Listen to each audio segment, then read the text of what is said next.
Ang kwento ay nagsimula kay Tony at ang kanyang dating asawang si Leila. Noong panahong iyon ay may isang anak na lalaki si Tony at Leila ay naghahalinhinan sa pag-aalaga sa kanilang anak kapag ang isa ay nagtatrabaho. Gusto ni Tony gumugol ng oras sa kanyang anak sa pamamagitan ng panonood ng mga palabas sa dirt bike. Dahil ang karera ay ang kanyang hobby at in-enjoy niya ito. Tuwing gabi pagkatapos matulog ng kanyang anak ay pumunta si Tony sa bodega para magtrabaho sakay ng kanyang motor. Sa umaga bago pumasok sa trabaho dinadala niya ang kanyang anak kay Leila. Si Tony ay nagtatrabaho bilang operator sa isang bodega. Ngunit ang kanyang pangunahing trabaho ang pagiging isang racer. Bago ang bawat karera ay nakatuon at inihahanda ni Tony ang kanyang sarili sa pag-iisip at pisikal na nagsasanay siya ng husto at gumagawa ng magagandang diskarte upang maging handa para sa karera. Kapag malapit na siyang makipagkarera lahat ng kanyang iniisip at nararamdaman ay nasa racetrack lang. Nang magsimula ang karera napakahusay ni Tony, nagmamaneho siya ng napakabilis at nalampasan ang ilang mga racer sa kanyang harapan. Sa sandaling iyon ay itinoon ni Tony ang lahat ng kanyang mga iniisip sa track na nagpapakita ng kanyang pinakamahusay na mga kasanayan. Nang walang anumang mga aksyon na nakakagambala, maingat niyang hinahawakan ang bawat pagliko at tuwid na linya. Dahan-dahan siyang umakyat sa posisyon at sa wakas ay naging nauna siya na tinalo ang lahat ng kanyang mga katunggali. Ngunit nang maisip ni Tony na maayos na ang lahat at malapit na siyang manalo ay nagkaroon ng problema ang makina ng kanyang motor at kinailangan niyang ihinto. Dahilan ng kanyang pagkatalo sa laban. Habang siya ay mag-isa nilapitan siya ng lalaki, ang lalaking ito ay humanga sa kakayahan ni Tony at inalok siya ng pagkakataong sumali sa pagpili ng racer ng Ducati. Dahil alam niyang ito ay isang malaking pagkakataon para sa kanyang karera at tinanggap ni Tony. Ang layunin ng koponan na manalo sa mga karera ng Superbike at pagkatapos ay sumali sa MotoGP. Ngayon silang lahat dito para sa pagsasanay at pagpili, si Tony ay nakaramdam ng lubos na kumpiyansa sa kanyang mga kakayahan. Doon ay ibinigay niya ang kanyang makakaya at nalampasan ang lahat ng kanyang mga kakompetensya. Nakita ito ng pinuno ng pangkat at namangha siya sa kanya. Kinabukasan gusto ni Tony na makita si Leila upang sabihin sa kanya ang balita sa lugar kung saan siya nakatira. Ang lugar ay kontrolado ng isa sa mga gang ni Musa, magkaibigan na pala si Tony at Musa mula pagkabata na parang magkapatid. Alam niya ang negosyo ni Musa pero ayaw niyang makisali. Sa pag-akyat ni Tony sa hagdan nakasalubong niya ang isang grupo ng mga misteryosong tao at nakita niya ang sirang pinto at magulong kwarto. Nang mapagtantong nakipagkita pala sila kay Leila na isa palang tagahatid ng mga ilegal na gamit at ang kanyang kasalukuyang nobyo ay tumakas dala ang mga kalakal. Gusto ng boss na mabayaran para sa mga nawawalang items. Noong panahong iyon ay binigyan si Leila ng 1 linggo para magbayad sa kanyang mga utang. Kahit na si Leila ay gumawa ng mga maling desisyon gusto siyang tulungan ni Tony. Dinala niya ito at ang kanilang anak upang tumira sa kanyang bahay pansamantala. Doon sila tumira hanggang sa malutas ang problema. Kinaumagahan, bumalik si Tony upang kunin ang kanyang motor, sa kabutihang palad si Musa na panatili itong ligtas. Doon sinabi ni Tony sa kanya ang tungkol sa problema at gusto niyang makilala ang taong pumunta kay Leila. Bilang pinuno ng lugar na alam ni Musa kung sino ito, binalaan niya si Tony na huwag makisali sa mga taong tulad nila. Ngunit kailangan ni Tony gawin ito upang iligtas si Leila. Si Musa sa wakas ay sinabi sa kanya na ang taong nagngangalang Jordan. Nagtrabaho si Jordan kay Miguel na karibal ni Musa sa negosyo. Kaagad pumunta si Tony sa kanilang punong tanggapan, nang makarating siya doon ay hiniling niya na makita si Jordan. Ang waiter ay tinatawag si Jordan na alam na ang tungkol kina Tony at Leila. Binigyan ni Jordan si Tony ng 1 linggo para magbayad ng utang, noong mga oras na iyon ay natarante si Tony at hindi alam ang gagawin. Biglang nasa labas si Miguel na nakatingin sa motor ni Tony. Alam niyang racer si Tony tapos inalok ni Miguel si Tony ng trabaho bilang taga-deliver para bayaran ang utang ni Leila. Noong una ay tumanggi si Tony dahil makakaapekto ito sa kanyang karera. Ngunit kung hindi niya tatanggapin si Leila at ang kanilang anak ay nasa panganib. Walang ibang makakapagprotekta sa kanila. Nang hindi sinasabi sa sino man ang tungkol dito si Tony ay tinanggap ang alok. Pagkatapos makipagkita kay Jordan sumakay siya ng kotse papunta sa ibang lugar. Doon nakakita si Tony ng motor at binigyan siya ng isang bag ng isang misteryosong tao. Kailangan niyang dalhin ang bag sa lugar kung saan niya nakilala si Jordan na 120 kilometro ang layo. Nang mga sandaling iyon ay kailangan ni Tony na gumamit ng toll road at huminto sa isang rest area para mag-refuel. Kung saan may grupong naghihintay sa kanya, wala nang ibang pagpipilian. Nagsimula na si Tony sa kanyang paglalakbay. Sumakay siya sa kanyang motorbike nang mabilis na hindi pinansin ang ibang sasakyan. Pagkatapos ay pumasok siya sa toll road ayon sa utos. Naging maayos ang lahat hanggang sa makarating siya sa rest area para magpagasolina. Umaasa si Tony na mananatiling kalmado ang mga pangyayari hanggang sa makarating siya. Ngunit nakita niya ang isang sasakyan ng pulis sa likuran niya, na nakakagulat na madaling naabutan siya ng kotse dahil sa bilis ng takbo ni Tony. Ngunit doon ay ayaw mahuli ni Tony kaya mabilis siyang lumiko at pumunta sa kasalubong na daan. Muntik na siyang matamaan ng ilang beses, ngunit sa kabutihang palad ay nakaligtas siya. Dahil sa kanyang mapangahas na mga galaw ay nakatakas si Tony sa mga pulis at nakarating sa kanyang destinasyon. Maya-maya lang kinuha ni Jordan ang bag at ibinigay kay Miguel. Tuwang-tuwa si Miguel sa trabaho ni Tony. Para mabayaran ang utang ni Leila si Tony kailangan magtrabaho kay Miguel ng 2 months. Nang walang pagpipilian pumayag siya, tapos si Miguel ay binigyan si Tony ng isang phone kung saan siya makakatanggap ng mga trabaho. Sa wakas tapos na ang unang task ni Tony, ngunit may 2 buwan pa siya. Dahil dito si Tony na na-late sa kanyang regular na trabaho. Pagkatapos ng trabaho nagmamadali siya na magsanay kasama ang kanyang racing team. Kahit na siya ay pagod, siya ay gumanap ng maayos. Pinaalalahanan siya ng punong guro ng koponan na ipagpatuloy ang kanyang pagganap. Dahil bilang senior si Tony ay humarap sa mas mataas na mga inaasahan at kailangang talunin ang lahat ng kanyang mga kakumpetensya upang matiyak ang kanyang pwesto. Nang si Tony ay uuwi na, si Miguel at Jordan ay biglang sumulpat. Pinagalitan nila si Tony sa hindi pagsagot sa phone. Kahit gabi na binigyan nila si Tony ibang mission, katulad ng dati kailangan niyang magdala ng package sa toll road.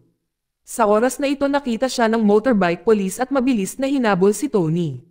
Naglagay si Tony ng kanyang gasolina bago dumating ang mga pulis. Ngunit napakalapit na nila kaya kailangan niyang umalis, nang hindi ganap na naka-full tank. Doon ay nasa pinakamataas na bilis ang motor ni Tony. Ngunit hinahabol sila ng mga pulis, ngunit niloko sila ni Tony sa pamamagitan ng pagtahak sa ibang ruta at si Tony ay nakatakas. Subalit alam niya ito na hindi ganon kadali, kaya humingi siya ng mas malakas na motorbike at 2 motorbikes para hindi na siya huminto para magpagasolina. Sa bahay madalas mangarap si Tony sa pag-iisip tungkol sa kanyang mga misyon. Napansin ni Leila na may mali at sa wakas ay sinabi ni Tony sa kanya ang totoo. Tinanong niya Leila huwag mag-alala dahil lahat ng bagay ay inaasikaso niya. Si Leila at ang kanilang anak ay makakabalik na sa kanilang normal na buhay. Samantala si Tony na patuloy na nagtatrabaho, sa hindi inaasahang pagkakataon na pinagbigyan ni Miguel ang lahat ng mga kahilingan ni Tony. Ngayon ay magagawa ni Tony ang kanyang misyon ng ligtas sa kanyang bagong diskarte. Kailangan din niya na makipagsabayan sa kanyang pagsasanay sa karera at trabaho sa bodega at walang oras para magpahinga. Dahil kailangan niyang pumunta sa isa pang misyon. Nang gabing iyon pagkatapos na bigyan ni Miguel si Tony ng mga gamot para palakasin ang kanyang adrenaline. Dahil napipilitan siya at pagod na pagod kinuha ni Tony ang mga ito. Pinaandar niya ang kanyang motorbike at mabilis na naglakbay sa toll road nang maraming beses siya ay may kumpiyansa. Sa ekstrang motorbike na maaari niyang ipagpatuloy ang plano na gumana at nagpasya si Tony na gamitin ang diskarte na ito para sa hinaharap na mga misyon. Lumabas na 3 aktibidad na araw-araw na inuubos ni Tony ang kanyang enerhiya at iniisip na siya ay naging lalong nanghina at nawawalan ng konsentrasyon. Gayunpaman kailangan niyang gawin ang lahat dahil sa ginawa niyang kasunduan. Para mapanatili ang kanyang tibay, napilitan si Tony na ipagpatuloy ang pag-inom ng gamot na ibinigay sa kanya. Bago niya naisip ang mga side effect ng mga gamot, dahil ang mahalaga ay kaya niya isagawa ang lahat ng kanyang mga aktibidad. Pagkatapos ay napansin ng pinuno ng kanyang racing team na iba ang hitsura ng pisikal na kondisyon ni Tony. Subalit ayaw ni Tony na pag-usapan ang kanyang problema at inilihim ito. Nang biglang kinontak ni Miguel si Tony at sinabing pumunta sa kanyang lugar. Dahil doon ay may isang pagbabago sa mga plano. Ang border ay isinara ng pulisya upang maiwasan ang mga kaguluhan na dulot ng mga demonstrador. Ayaw ni Miguel na matigil ang kanyang trabaho kaya humingi siya ng payo kay Tony. Sa mga kondisyong ito kailangan ni Tony ng isang sasakyan na makakalusot sa mga daan. Ang deliver na ito ay delikado. Hindi lamang dahil maaari siyang mahuli kundi pati na rin dahil maaari siyang mawalan ng buhay. Sa lahat ng oras na ito ay pinapanood ni Musa si Tony at sa wakas ay nagkita silang dalawa. Gusto ni Musa na wag makihalubilo si Tony sa mga taong iyon. Ngunit alam ni Tony ang kanyang ginagawa at handang tanggapin ang kahihinatnan nito. Noong gabing iyon ay nagpunta ang lahat upang makipagkita kay Fered, ang nagtitinda ng mga goods. Sa pagkakataong ito ay si Fered ay isang tusong tao, kaya laging nag-iingat si Miguel sa kanya. Pagkatapos ay tapos na ang lahat ng paghahanda at nakuha na ni Tony ang ruta at destinasyon. Pagkatapos ng ilang minuto ang daan ay isinara ng mga pulis sa kasamaang palad ay kinailangan ni Tony na humanap ng ibang paraan. Buti na lang nakasakay siya sa motor para makapunta siya sa iba't ibang lugar. Kailangan niyang manatiling alerto habang dumadaan sa mga demonstrador. Matapos umakyat sa ilang hagdan ay malapit na siya sa kanyang destinasyon. Akala niya ay ligtas siya, ngunit ilang tao ang naghihintay sa kanya doon. Napagtanto ni Tony na sila ay kukuha ng dala niyang pakete. Kaya tumakbo siya at naghanap ng mapagtataguan. Nang magkaroon siya ng pagkakataon, sinabi niya kay Miguel ang tungkol sa pangyayari na kailangan ni Tony na umalis kaagad at pumunta sa tinukoy na lokasyon. Pagkatapos dumating si Jordan at dinala siya, buti na lang at ligtas si Tony kasama ang package. Kinabukasan ay nalaman ni Miguel na ang pag-atake ay plano ni Fered. Para tanggalin ang mga ebidensya kailangan ni Miguel na sirain ang sasakyan na ginamit niya kagabi. Sa mundong ito ay dapat maghinala ang lahat sa isa't isa kasama na ang kanilang mga business partners at mga kaibigan. Dahil sa nangyari ang pagod ni Tony ay sukdulan. Umaga na at wala na siyang oras para magpahinga. Nanghina siya at lumogo ang ilong, ngunit wala siyang choice at kailangan niyang magpatuloy sa ganitong kondisyon. Bumagsak ng husto ang performance ni Tony, naging malabo ang kanyang paningin dahilan para bumagsak siya. Huli na ang lahat at wala na siyang second chance, tapos na ang pangarap niyang maging professional racer. Ngayon kailangan tapusin ni Tony ang kasunduan kay Miguel, ang susunod na misyon ay ang pangwakas. Kahit na gusto ni Miguel na patuloy siyang makikipagtulungan.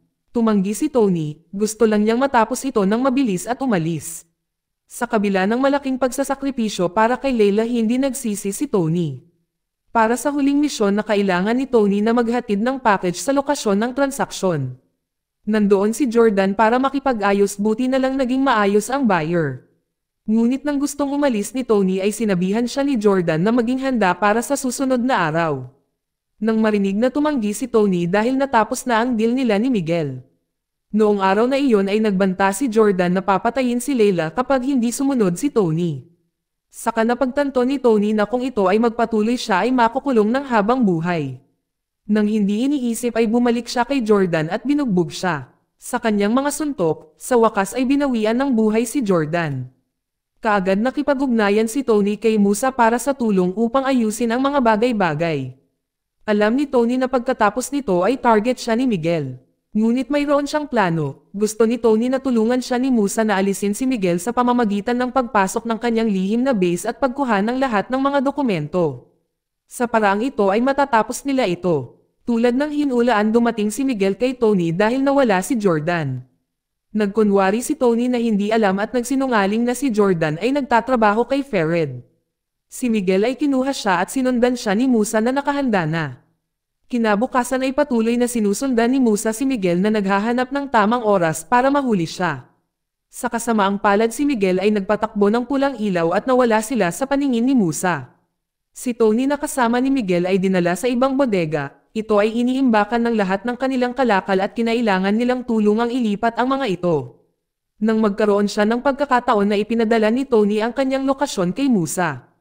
Habang ang mga tauhan ni Musa ay nakita ng mga tao mula sa grupo ni Miguel nagtatanong tungkol kay Fered. Dito ay nalaman nila ang katotohanan at sinabi kay Miguel na niloko siya ni Tony. Sa sandaling iyon ay alam ni Musa na buhay ni Tony ay nanganganib at nagmamadaling tulungan siya. Tinawagan ni Musa si Tony at sinabihan siyang umalis kaagad. Nang napagtanto ni Tony ang panganib ay tumakbo si Tony at nakahanap ng isang motor para makatakas. Ngunit sa kanyang panik ay wala siyang nakitang sasakyan sa kanyang harapan at nabangga siya. Ilang sandali matapos kunin ni Miguel si Tony at inilagay siya sa trunk. Doon ay nawalan ng pag-asa si Tony sa pag-aakalang wala ng daan palabas.